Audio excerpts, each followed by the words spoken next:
महाराष्ट्राला महाराष्ट्रावरचं मराठीपण नष्ट करण्याचा डाव. हिंदीची सक्ती गुजरातला नाही आहे. किंबहुना अनेक भाषणांतून प्रधानमंत्री मोदी यांना विचारले गुजराती जनतेला की तुम्ही हिंदीची सक्ती सहन करणार आहात का. हे मोदींचे वक्तव्य आहेत जाहीर सभात. मग हिंदीची सक्ती देवेंद्र फडणवीस महाराष्ट्रावर का लादत आहेत. खरं म्हणजे त्यांनी मराठी शाळा या अधिक अभिजात कशा होतील यासाठी कार्य केलं पाहिजे. मुंबईसारख्या शहरामध्ये महाराष्ट्राच्या राजधानीमध्ये मराठी शाळा बंद पाडल्या जात आहेत. पडत नाहीत, बंद पाडल्या जात आहेत. हे अतिक्रमण आहे.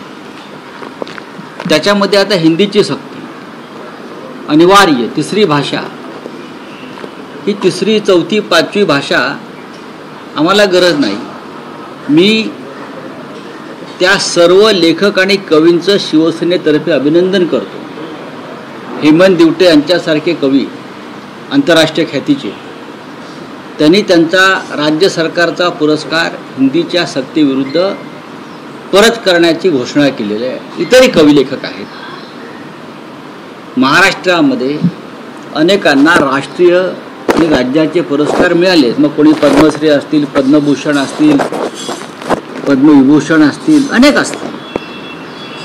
मराठीच्या छातीवर एक भाषा बसवून मुंबईसह महाराष्ट्राचं मराठीपण नष्ट करण्याचं जे कारस्थान चालू आहे त्याविरुद्ध हे हत्यार उचलायलाच पाहिजे. आणि म्हणून मराठी लेखक, कवी,